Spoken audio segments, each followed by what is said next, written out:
I'm Carla Hills. I'm standing in for Adam Posen, who is in Europe today. And so it's my great pleasure to be able to be here at the podium. Our topic, as you all know, is Policy Brief, Preserving the Open Global Economic System, a Strategic Blueprint for China and the United States, written by Arvind Subramanian, Peterson Institute's Dennis Weatherstone Senior Fellow. Arvind is highly accomplished. Prior to joining the Peterson Institute in 2007, he spent 14 years at the IMF, most recently as Assistant Director of the Research Department, and even earlier, he was hard at work at the GATT during the Uruguay round negotiations. And he is a prolific writer. If you go on the internet, he has the long, long list of books and policy briefs. This policy brief builds on his award-winning book, Eclipse, living in the shadow of China's economic dominance.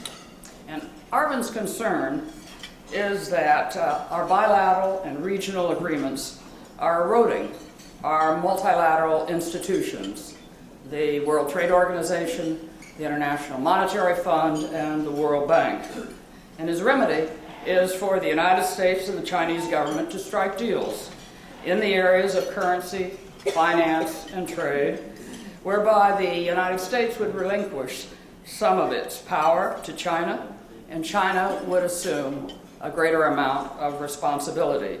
And he's going to lead off our discussion based upon his policy brief to explain exactly what he has in mind. And here to comment on both his concern and the remedy are two individuals with extraordinary credentials. Professor Joseph Nye is University Distinguished Service Professor at Harvard University, where he's been a member of the faculty since 1964 and has served as Dean of the Kennedy Center School of Government. Professor Nye has served in government as well as Assistant Secretary of Defense for International Security Affairs, as Chair of the National Intelligence Council, as Deputy Undersecretary of State for Security Assistance, Science and Technology, and he too has authored a long list of highly acclaimed books, including Presidential Leadership and the Creation of the American Era, published just this past May. And Kurt Campbell was, until very recently, Assistant Secretary of State for Asia Affairs, East Asia and Pacific Affairs. He is currently Chair and CEO of the Asia Group. He previously served as CEO and founder of the Center for the New American Security and Senior Vice President, Director of International Security Programs, and the Henry A. Kissinger Chair for National Security Policy at CSIS. Now, Arvind will lead off explaining his position, followed by comments with Kurt and Joe Nye, and we'll then bring the audience into the discussion. So, Arvind, why don't you join me here at the podium, and we are interested in what you have to say.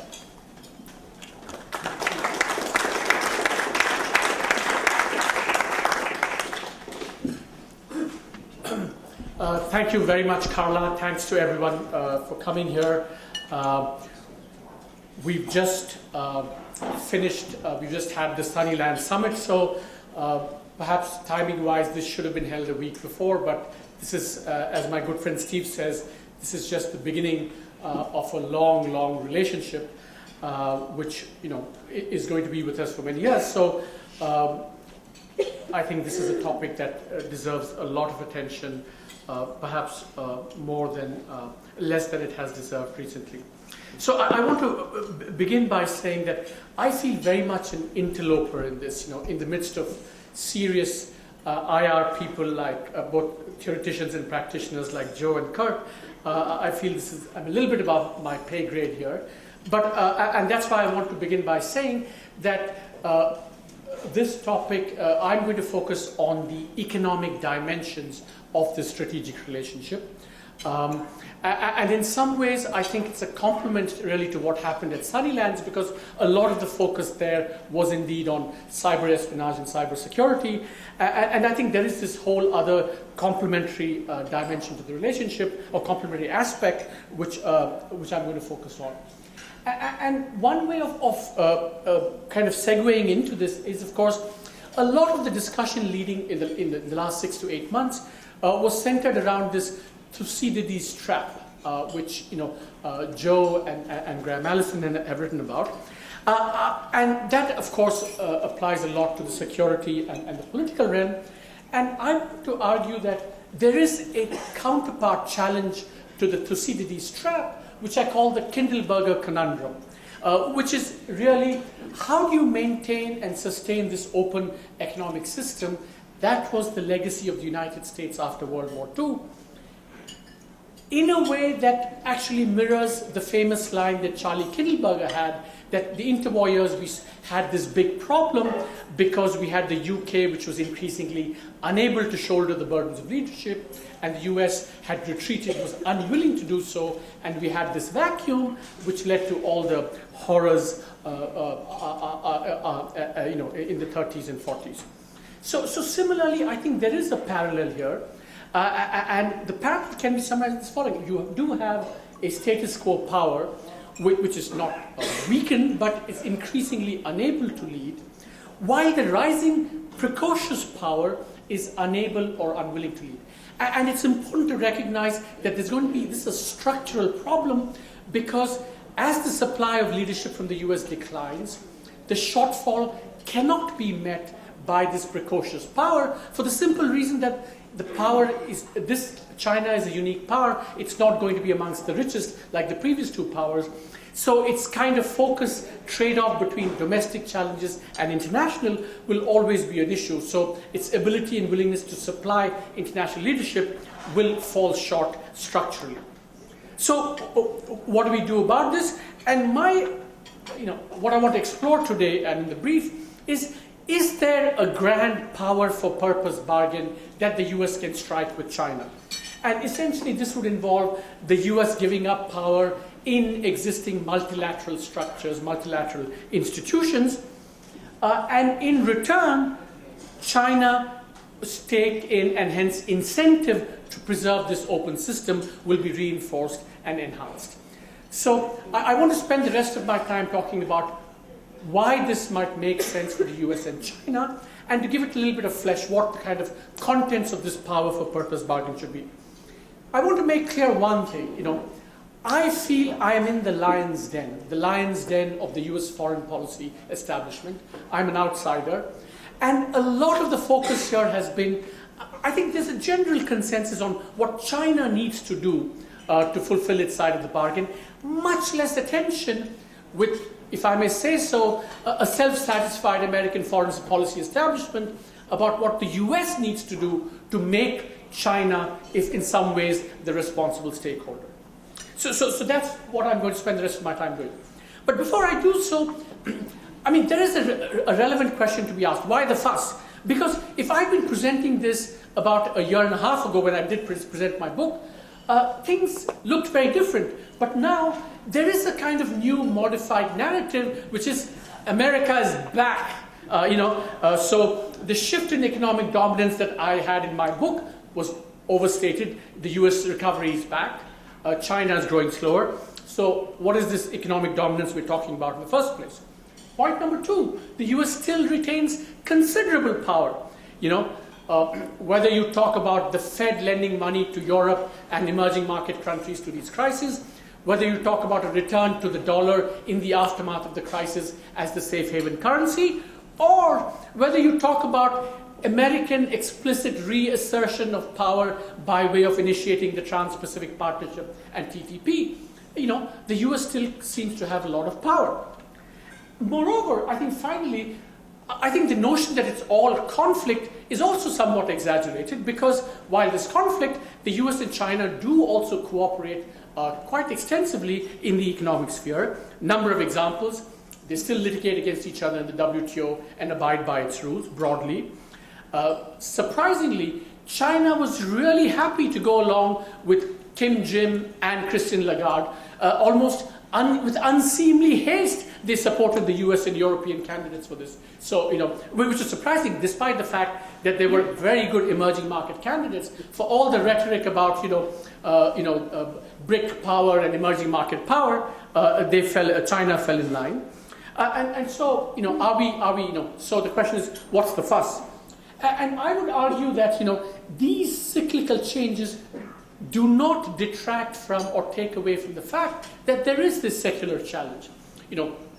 My projections for Chinese, the relative shift in dominance, was based on numbers which even today don't seem implausible at all. They don't require China to grow at gangbusters 10% for the next 15, 20 years. They require China to be reasonably dynamic over the next few years.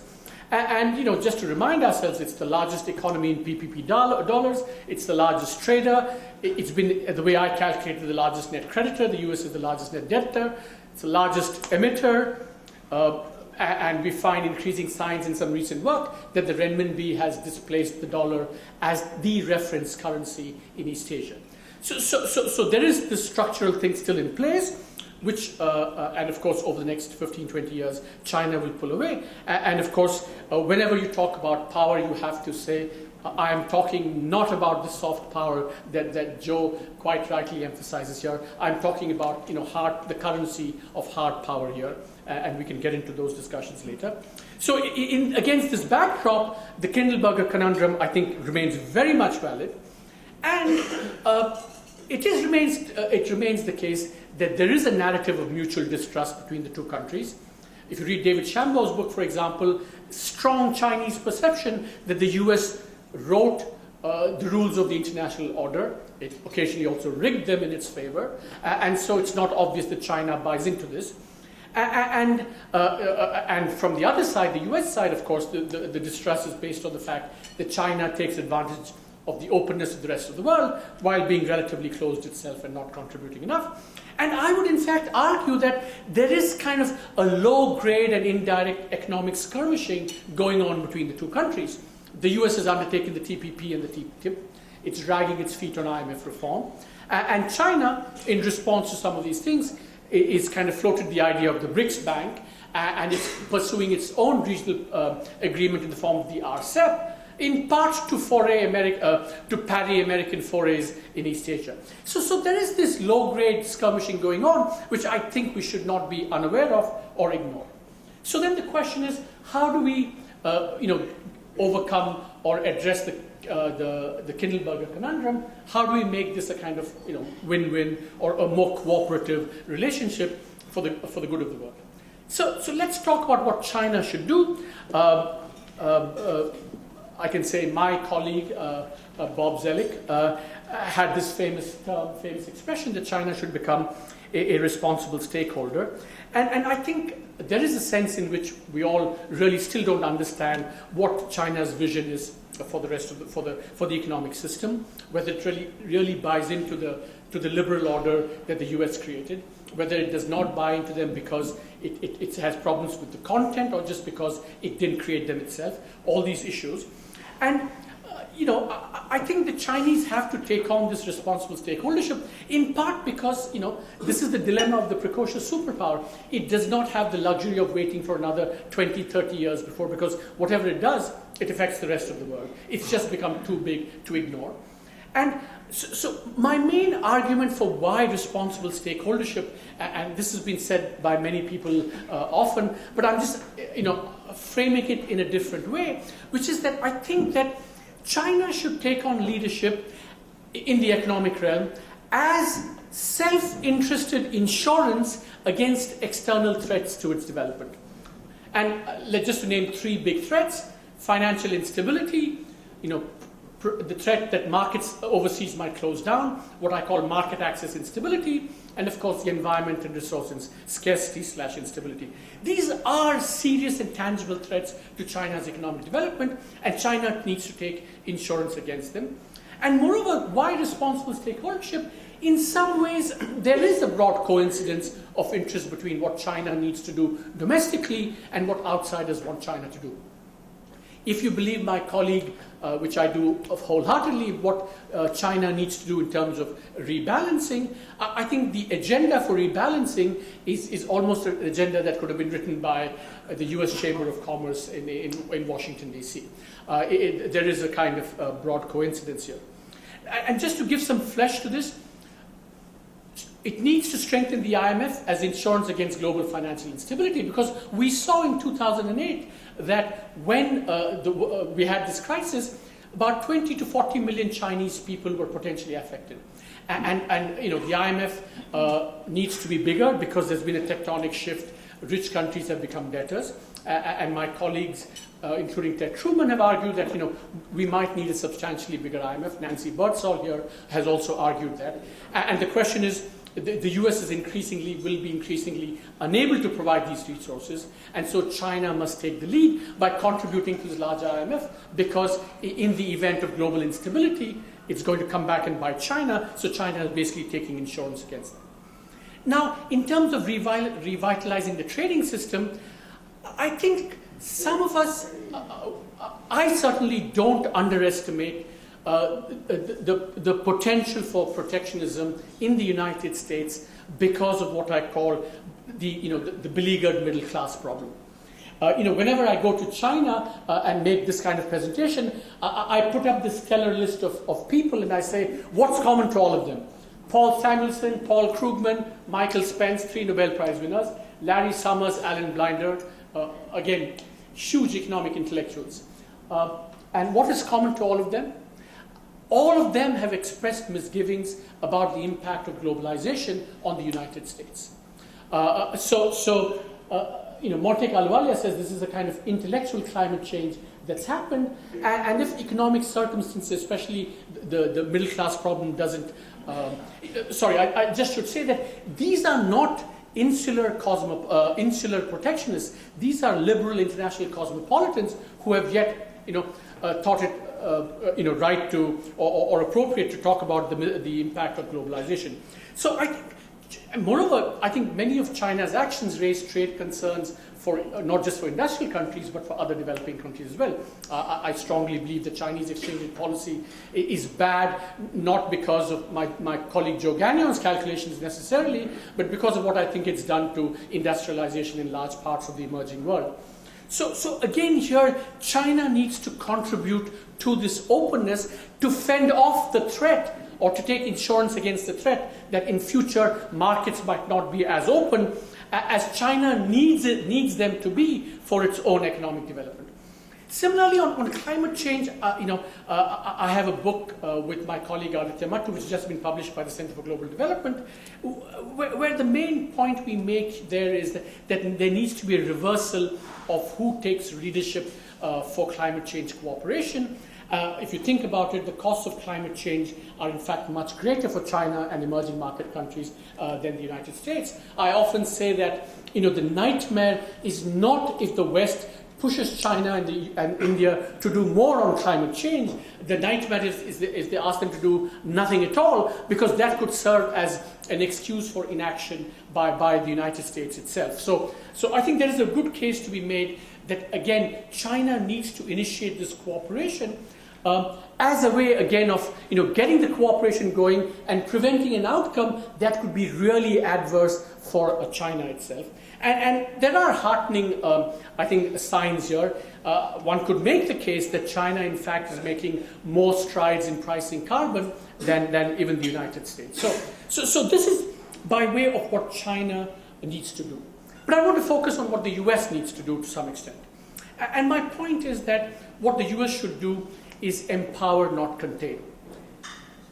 While I think there's a lot of merit in the exhortation to China to become a responsible stakeholder, it cannot become an excuse for inaction by the United States itself. Now, I think, as I've said, empower China in existing multilateral structures, and I am going to make an argument that that the US should re-evaluate its approach to regionalism and the implicit or explicit containment of China that those regional initiatives entail. So what should the US do? Or before I begin that, let me talk about why I think it's in the interest of the US to empower China to preserve the multilateral system. I think the US needs insurance against Chinese unbenign hegemony. You know, no superpower has not been unbenign at some time or the other. There's a great line by John Adams who said, "A power always thinks it has a great soul." And I think it's true for the US, could be true for China as well. And China has given us indications to be wary of China. So multilateralism provides insurance in a number of ways, standard ways. It provides collective heft on the other side to bargain with China and to enforce the rules against China. And I believe it has been increasingly the case that the US can no longer do it alone in terms of using currencies of hard power to get China to change its policies. And I think above all, in the depleting arsenal, of things we have, influence we have over China, one of the few quivers left is multilateralism defines what are legitimate norms, and China is still quite sensitive to being seen as a deviant from these norms. For example, even in terms of China as a dodgy aid provider to Africa, we want China to be in the bank, following international norms of lending, then going off on its own. And on the offensive, the kind of offensive argument for this China's empowering China is simply that once you empower China, it will have a greater stake in preserving the open system that China needs for its own development. I mean, just to give one example, if the Chinese currency were to become a reserve currency, I think it will have less of an incentive to muck about and do the kinds of things that would undermine, what it's acquired and what perhaps it wants to acquire. And there are other examples of, how we can see empowering China as actually reinforcing its stakes to preserve the open system. Now, what form should this empowerment take? I can think of two or three. One I would call what I call costless empowerment. Nick slightly disagrees with me on this. I think the Chinese want to make their currency a reserve currency. All that they've done so far, of course, goes against what I'm saying. But I think going forward, if you think they want to liberalize and open up their system as part of the rebalancing strategy, and I've been in Asia recently as well, one gets the sense that it's not an outcome that they would be unashamed of or not seek. And in some ways, it's costless for the US to if you believe Fred Bergston, my boss, my ex-boss, I mean, he will want this outcome because it'll produce a cheaper dollar, and among other things. And so I think this is something that the US could easily do. And the concrete suggestion I have is just put the damn renminbi in the SDR basket. Forget about the technical things that the technical strictures that are invoked against this. Those are easily manipulated, changed, worked around. The other, I think, costly empowerment, which I think needs to happen, is a bigger role in the IMF and the World Bank. And I think, Larry Summers always says, in these financial institutions, creditors have power, not debtors. I mean, it is absolutely outrageous that the European Union, which is now a debtor, has collectively 30 to 33% of power and hence de facto veto. So my claim is that if the US and EU, I mean, nobody should have veto power, but if the US and EU too, so too should China, and its influence should be commensurate with what I think China should be contributing in terms of a bigger IMF. So that's another form of empowerment.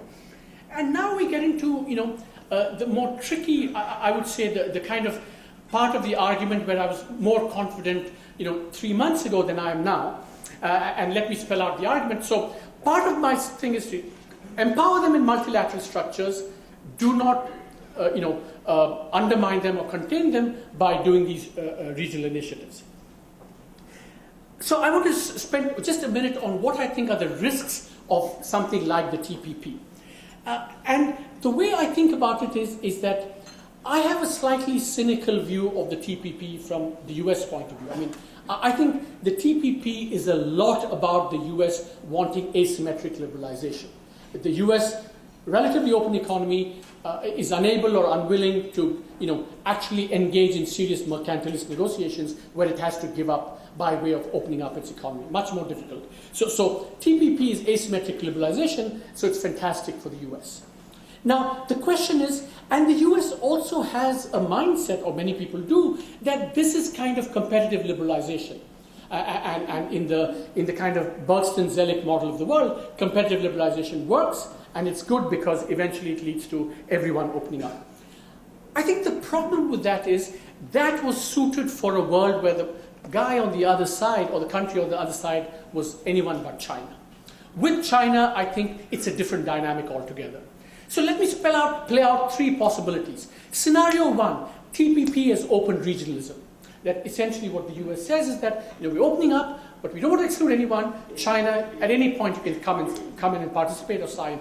But China is not going to sign on the dotted line ex post. If it's going to be part of TPP, it's going to be part of the negotiations. What about the TPP with China? And my contention is that if you think that the problem vis-a-vis China, remember, I forgot to mention that in this mercantilist world of trade bargaining, China has multiple chips relative to the US. Not only does it have the biggest and the growing markets, it also has the highest trade barriers. So in any mercantilist sense, the US enters the chamber vis-a-vis China semi-naked. It's open, and you have a partner with much bigger markets and also the weapons to give away, which is its protectionism.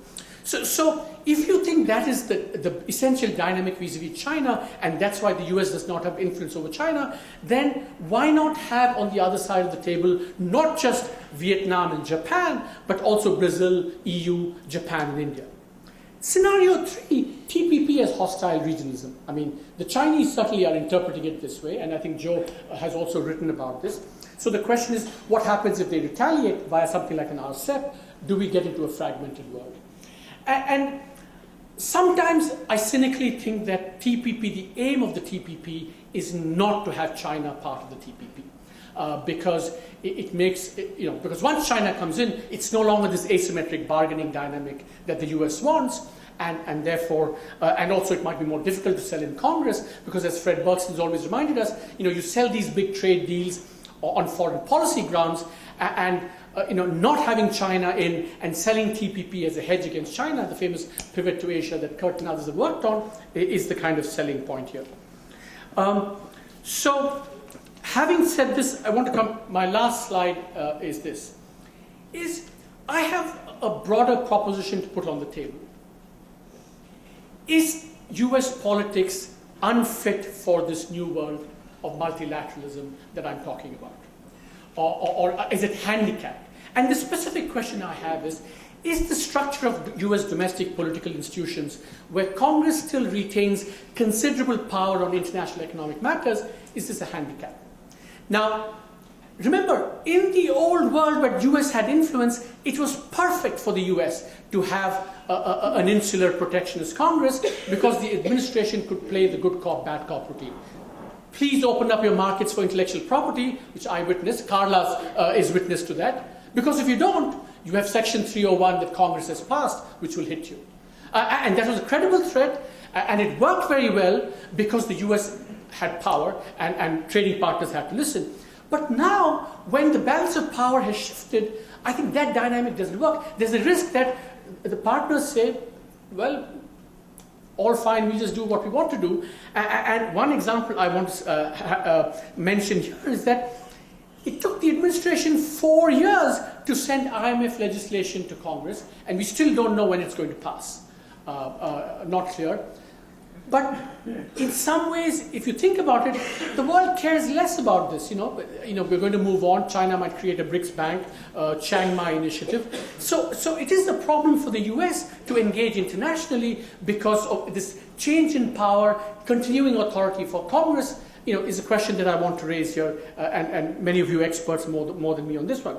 I think there is a subtler aspect to this, which I've witnessed firsthand, is that, for example, on the exchange rate issue, when Brazil and China potentially had similar concerns to the US vis-a-vis China, they found it more difficult to come on board with the US to cooperate vis-a-vis China when it was a belligerent US, exercising hard power, which Congress forces it to do. But so in that sense, multilateralism, kind of muscular, first order multilateralism as first recourse is rendered more difficult by this. And for me, I sometimes say very speculatively and loosely, is that what we need is to go back to something like what happened in 1934, when a big, massive institutional change took place in US politics, when trade negotiating power was transferred from Congress to the executive, and successively we've seen fast track, which has rendered, as Carla well knows, which has rendered trade agreements, multilateral international trade agreements, more easy to negotiate for the good of the world. So just in conclusion, I want to say, the US gave us this multilateral system, ironically, when it was strong, but when it didn't really need open mouth. China, US 45 and still remains a relatively closed country, but it was a kind of act of enlightened self-interest where economic considerations were not necessarily the most important. I think the irony is that in some ways, the question is, can it sustain it when it actually needs this much more as a weakening power in the face of a resurgent China? And so the question is, does the US have this ability to say, we have to preserve our baby, but to do so, we have to do it by actually giving up power rather than trying to reassert the vestiges of its remaining power. The brief, I found this quite recently, is, the thought from Edmund Burke that's coming, does the US need to graciously give up the power that it increasingly, in any case, doesn't have the power to withhold? Thank you very much.